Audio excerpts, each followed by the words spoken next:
Iggy Azalea in studio, brand new song. Check it. I said earlier this morning, Iggy, when we were playing this song, it's a blessing and a curse.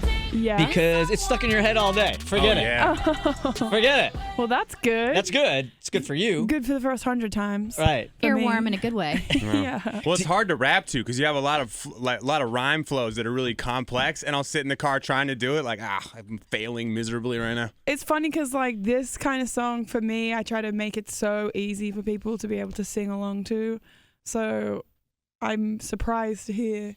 Do you think say about you have that? trouble. Well, the one part I try to do is kind of like that juvenile flow from. Oh, okay, yeah, the bridge. I guess the bridge is Yeah. a little Well, more up tempo. you have something that Brian doesn't have. Rhythm and that's skills. talent. Well, let's not go all the way across the board.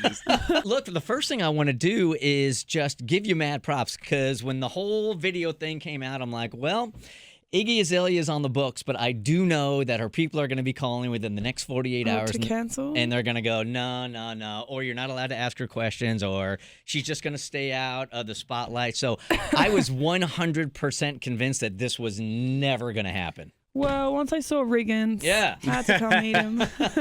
And it was kind of a reoccurring theme. Like when I was doing my homework on Iggy Azalea yesterday online, the one word that came up into my mind over and over and over again is just fearless. Oh, thank you. You just seem fearless to me.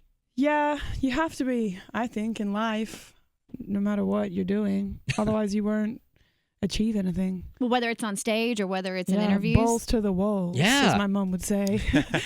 Your mom's awesome, then. Yeah. You really don't seem to duck from a lot. In fact, you seem like you're, at times online, I'm not ducking you. I am ready to go right here, right now. Yeah, I think the thing I've found is a lot of times when you avoid something, it just makes other people want to poke the beehive more. So you feel like the trolls come out in masses if you just try to ignore something rather than just fight it head on. You got to just own it. Then it takes the power away, I think, with a lot of things. I think that's probably pretty smart. Yeah. You must be very close, if not already there, to the point where like, do we have to talk about the video again? Do I have to talk about the engagement again, right? Yeah. Yeah, no doubt. How long do you think it's going to take for you just to finally go, okay, that stuff, I'm here, but it's just kind of off limits at this point? And you can't say right. And you can't say right now. It's like yesterday. Yeah, it has to be tomorrow. Sorry, it has to be guys. tomorrow. Yeah, I don't know. I guess when people people stop clicking it, that's when people can stop asking. I'm trying to put this in some kind of form because I think you can kind of learn, even though you're a celebrity and this happened to you in one way. This has happened to other people with much less notoriety. So you wake up in the morning and it's shocking that something is online now. Now it is part of our world. Mm-hmm. So if tomorrow morning this happens to somebody in a similar situation to you, how do you handle it? Because I felt like you handled it with a lot of grace. You kind of went with it. What advice do you give them on a situation like that? I'd say just switch it off. That's the easiest thing to do. It's kind of seems impossible nowadays because we're so intertwined with digital media and just using our phones all day long. But it is possible, and it makes it a lot easier to just go about your day, not like looking at it. That's got to take time, though. I mean, it's not like the video came out and you're like, you know what? This is not a big deal. I'll call Nick and we'll work this out today. Yeah, but I don't sit on blogs like reading every article or anything like that. So you couldn't do that. That would just be. Yeah, and if you were a person that had something come out that unexpected or embarrassing, I could see how you would get sucked into, you know what I mean, wanting to read everything you could about it or get all the information or misinformation.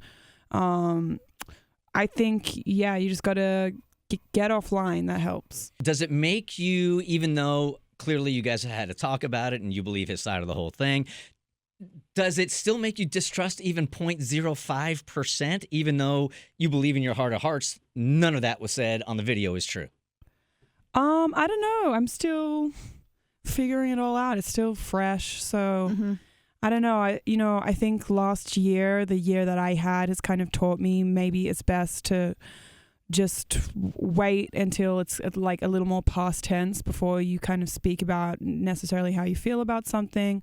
Because when you're in the heat of the moment or things are still progressing or coming out and you're getting new information, the way you feel about things can change really quickly. It can go up and down. So I'm just kind of still figuring it out. You and Bart kind of have that policy. Like when she just got engaged, and don't you have that policy? Like sometimes there's just tension. You're like, you know what? We're just going to wait a while. I like to take a step back and I like to process. And people are so quick to judge these days, and they take one little fraction of information and they make that the truth when there's so many different sides to a story. And I'm like, if you really remove yourself from the situation and you take in all accounts, then you can make an educated decision. Yeah, so you have the same theory as I do. We subscribe to the same channel. Yeah. I do. I got to process some stuff. Some people want to go right in. I'm like, I need a minute. I can't live with that. Like, I got to get it out. I'm like a woman when it comes to that. He wants to change his dog name. Yeah. Come on, man. He just explodes. He's like, yeah, I can tell you're a Spitfire. I'm changing my dog's name, my kid's name, everything. Yeah. When Iggy came in here, she's a huge Bulldogs fan. So I brought my Bulldog Riggins in, and I was telling her that after my divorce. He told me he tried to change his dog's name. Oh, my God. This dog is like, bro, I didn't do it, man. Yeah, he was like, what did I do wrong? And y'all missed it. Riggins just had the biggest erection known to man. Yes. Oh my gosh, that thing. Yes. Really? Red Rocket was out in full force. I'm not even lying. I thought you were saying figuratively because I'm on the back side of Riggins. I don't get to see the front. That's really quite a compliment. He's really excited to meet Iggy. Because I'm a dog person. What can I say? He has ED. So you're in studio and now he doesn't anymore. What's ED? Oh, I know what it is. Yeah. Okay. All right, it's early. So thank you for that. See, that's why I have 2 bulldogs also, but that's why I got girl bulldogs, because you just never know if you're going to get stuck with a humper or not. Yeah. And when that thing comes out the first time, you never forget it. Yeah, there's no way to tell until they get a little older if they're going to go for it or not. And I just can't. I have really nice furniture. I just don't need it. I couldn't take the gamble. So I have 2 girls. Fantastic. Don't blame you. Yeah. So if you're looking at it today, and then we're going to move on past the video and that whole thing, and you said you're still processing it right now, if you had to assign a percentage that, yes, we're still getting married, everything is going to be fine, is it 50-50? Is it 60-40? Is it? I really couldn't assign that today. I don't know. Who knows? I just have to give it some time. Yeah. Is he working hard, though? Is he working so super hard? I don't know. You know, I'm out here on this promo tour, so there's... I'm kind of like crazy busy right now, and it's just something we'll have to figure out later when I actually come home and have time to talk about it. I don't think it's something you can really figure out when you're halfway across the country, like just crazy busy. God, when you were in trouble like with your parents and they're like, just wait, we're going to talk about this later, and like days seemed like months. You just must be like, oh my God, this is coming. I just don't know when. Dude, sometimes I say stuff on the radio about my wife and I'm like, God, how many flowers do I have to get on the way home right now? Right. Can I get away with like 1 small bouquet of lilies, or is this a rose problem? Well, Brian, always go big. Always go big. Thank you. Right now he owes you a rainforest. Oh, thank you. If you were going to do that. Iggy Azalea joining the Bert Show. I know you and Demi Lovato are BFFs, and I just have to say, girl has been slaying her performances lately. I know. I'm so happy that she picked Stone Cold as a single because it was my favorite song on the album. When I heard it, it just gave me goosebumps, and it's an unusual choice, like for a quote-unquote pop star to pick something that maybe isn't like so traditionally like radio friendly, but she really wanted people to see her vocal ability. I don't think a lot of people realized how much range she has as a vocalist, and I really think she's one of the best of our generation, so I love this choice. When you came to the States, was there anybody, because you were young, you were 16 at the time. Yeah. Was there anybody that said to you, because you were really, I hate to use the word female white rapper, I hate to, but people were going to try to pigeonhole you. Did anybody say to you, that is not going to work in the States, they are never going to accept that, do something else? No, not until much later on. Maybe there were definitely music executives or like professionals that actually sell records who were like, this will never work. Who will buy this? But look at me now. Yeah, right. Isn't that the truth? Right. Yeah, I mean, that's the power of the internet. I don't know if somebody like me could have existed without the internet, because I don't think it's unlikely without the internet and its ability to showcase an organic fan base and that people are interested in it. I definitely don't think it's something that a music industry executive ever would have had faith to take that risk and put money behind and just see how it works out.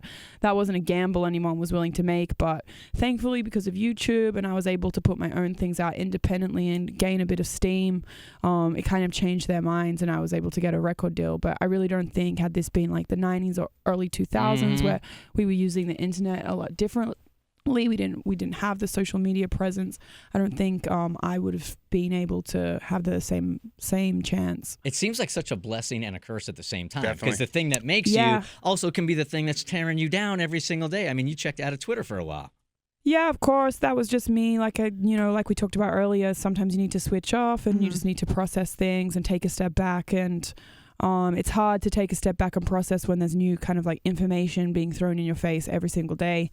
You sort of just need to cut it off and like deal with each thing as it goes. But yeah, the internet is funny. Even from the time I started putting my videos up, maybe 2010. That's not very long ago, but even then, it's just like grown and kind of turned into its own monster. It's a different landscape Yeah, now. it changes so fast. It progresses so quickly. I'm about to turn 26. I'm not like some old grandma, and even I can't keep up with it. I'm like, what is Snapchat? How do you use it? Right. I don't understand. Like, it's just so hard to keep up with it all. You've gotten into some pretty good online scubs with, let's see, Snoop, Eminem, Nicki Minaj. I don't know about Nicki Minaj. No, not about Nicki No. Minaj. Did I mess that one up? Okay. Azalea Banks also, and you were very quick to kind of respond. Is there any of those tweets or anything you've maybe even said to a fan that, looking back at it now, you wish you could have taken back? Not to any of those people aforementioned. Of course, there's always things you say on Twitter because it's so quick fire that you wish you could take back or maybe clarify or think through and say it differently. But I try not to live in the past. What's said is said. You know what I mean? Can't right. think too much about that. Do you ever have, like, of course, celebrities of your status and somebody that's as prolific in the music industry as you are, you have a team around you. Did they ever pull you aside and they're like, Iggy, all right, we got to talk about social media here? No. Because Bieber told us, he gets like, Scooter Braun gets mad at Bieber about some stuff that he posts on Instagram and social media. He's got like a 4 filter deep sometimes now. Like, you are not allowed to say that. Run that one by me. I mean, my Instagram's pretty boring nowadays. I don't know if there's much you can say about you defending yourself to someone. What can your manager say? Like, stop defending your own character. Like, there's not much they can do about that. Is it exhausting sometimes, or did you go through this period where you were kind of learning how to use social media where it was just exhausting trying to defend yourself like all the time? Yeah, of course. That's why I had to take a break. Yeah, I think it's very draining to do that all the time. And I think I just had to find a new approach to connecting with people on social media and just giving myself some boundaries of how not to get sucked into it. The way I think celebrities have to use social media and the way a regular person uses it is totally night and day. And, you got to remember, I was a regular person on social media using it a certain way. And then I became, famous, and it didn't really change the way I was using the platform. So, responding to everything the way a regular person might be, when then you have this large volume on influx of opinions, that becomes very negative and exhausting. Yeah. Nobody could do it. Even if it was all positive, it would be exhausting. It's just too many people and too much of your time and energy. So I just had to take a step back and think about how can I still connect with my fans, still be on social media. I still want them to be able to see and hear what I'm doing, but also just not get exhausted by it. Yeah, because the level of a commitment a troll has when they take a shot at you online, it's just they say it and they move on with their day. But if you see that one thing, and if you give it even 10 seconds of extra thought in your day, like, that's not true, then you're already wasting too much time. And over again, that's just exhausting. Well, here's the thing we try to remind the guys as a female in radio, it's more nasty towards women. Oh, definitely. Oh, yeah, it always is, because it's always about body image or, it definitely has a nasty undertone for women, a little more than men. Did it get to you? You've been very, very honest in some of the plastic surgery that you've had done. Did it get to you to a point where you're like, you know what, maybe they're right, I'll go ahead and I'll get the nose job, but maybe they're right, I need bigger boobs? Oh no, that was never something that I never made that choice based on other people saying anything to me. That was something that I wanted to do for a very long time. I just was broke. Yeah, that's a big problem with the plastic surgery game. Yeah, it's very expensive. So no, that wasn't. I would never change anything about myself based on somebody else's opinion. Everybody has their insecurities, and I think maybe there's a misconception where some people think, oh, insecurities are caused by other people harping on you. It doesn't have to be that. It can just be that's something that you want to change, or something that's your preference. You don't have to be like staring in the mirror hating yourself every day, so you just have to change it. I don't know. I don't really look at plastic surgery in 2016 necessarily that way, and that was just I didn't want to bump in my nose. I got rid of it. That's it. Iggy Azalea joining the Bert Show now. It was Bruce Springsteen a couple of days ago. Justin Bieber said something about it this morning also, that forget it. They aren't doing shows in North Carolina. They are not doing shows in Mississippi because some of the new laws that they have passed are not gay friendly. Yeah. Here I'm looking at you in Miami just last week, having a great time at Pride, and I'm wondering how that is going to affect your decisions in those states. Yeah, I kind of stand with those guys on that as well. I really think it's a massive step backwards, and it's really disappointing, especially with everybody kind of celebrating this equal right to marry and all these other kinds of great things last year. I think it just sort of puts a dampen on that to take this massive step backwards in being progressive. And I don't think, just like I wouldn't do a show at SeaWorld, I don't think I could until they change that. So when you're putting a tour together, if your tour manager comes and says, okay, we're going to do Atlanta, we could just hop right on over to Charlotte, then we'll go over to Charleston, you're going to say, let's just do Charleston, and I'm not going to do Charlotte. I'm not going to North Carolina. Yeah, I mean, there's entire countries artists avoid for things like this, so I don't think it's that out there to think that they would avoid states that are kind of doing the same sort of thing.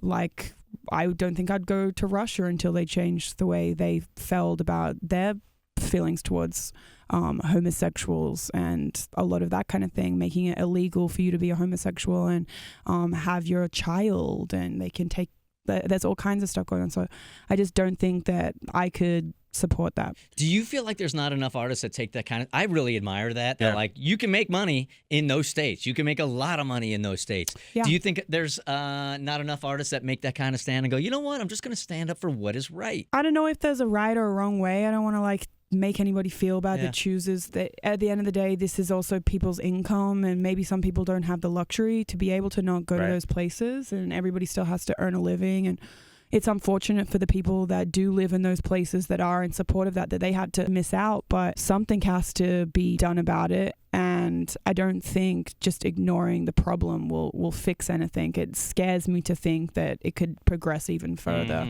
And that's just not a world I want to live steps in. Backwards. Right. Yeah, no, and especially when I work with so many people from different walks of life, and I don't think going on the road, I have a lot of gay people that work for me, and I just don't think I would feel right like going and touring in a state that has that the agenda towards the people that I'm there working with, putting on the show with. It just wouldn't feel right to me to stand on a stage with those people and perform and do that. How hard was somebody just heard those people. That's all. That's the only part of the interview they heard, and everybody's complaining. Who's she calling those people? Oh, please. Right? No, everybody loves to twist words. How hard was it for you to push back the tour? Because I know how bad you wanted to go out on the road. That had to have been frustrating. Yeah, it was a difficult choice just because I knew the way it would be perceived. Yeah. It was an easy choice for me personally because I knew that was the right choice, and I just needed to take some time. The only thing that I had to stop and think about was if it was worth the kind of misconception I know would happen and the way they would try to spin the story.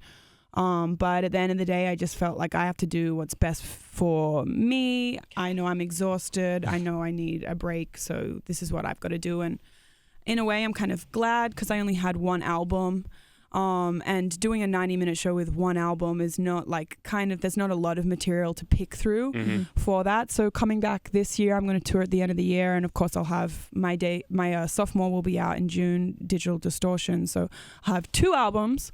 And I think it just makes for a better show. There's more to choose from. And, you can create a better tone from that sonically, that it just gives you more to work with and give the audience a better show. So I think it'll be better coming back around this time. And I think I read online yesterday, and we always know that that's 100% true. Oh yes, you read online. Yeah, right. That a lot of the material in this new album is going to be about a lot of stuff that's very, very personal to you. What can we expect from the new album? It's still fun and up tempo and all those things. And I think Team is a pretty good starting point for somebody who's wondering what it sounds like sonically.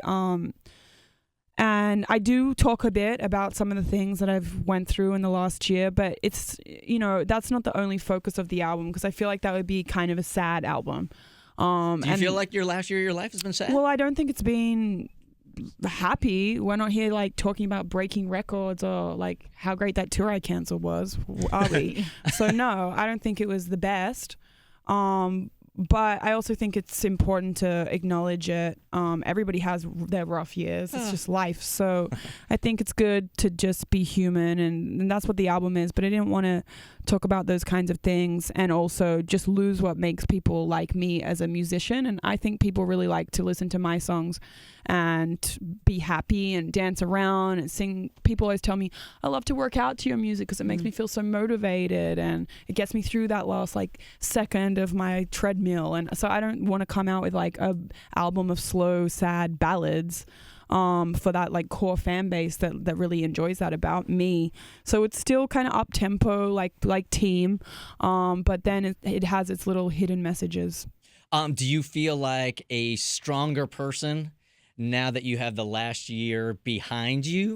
Yeah, of course. I think every year that I live makes me a stronger person, and I hope everybody else feels the same way too. Every year that you're on the earth, you get more knowledge and you're able to handle things better. And so as they keep coming at you, you're like, okay, well, I've dealt with that one before. So it's just less surprises as time goes on. I feel like you've surrounded yourself with a really good team. What's the definition of a good friend for you? A good friend for me, I think somebody who's always honest with you, because it's really easy to sugarcoat things.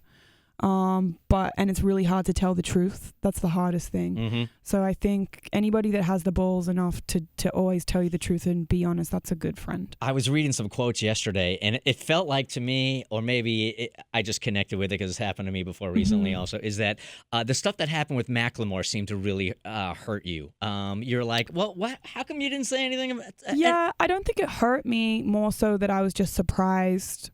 I understand the song was kind of from a third person perspective and it wasn't necessarily his personal thoughts about me.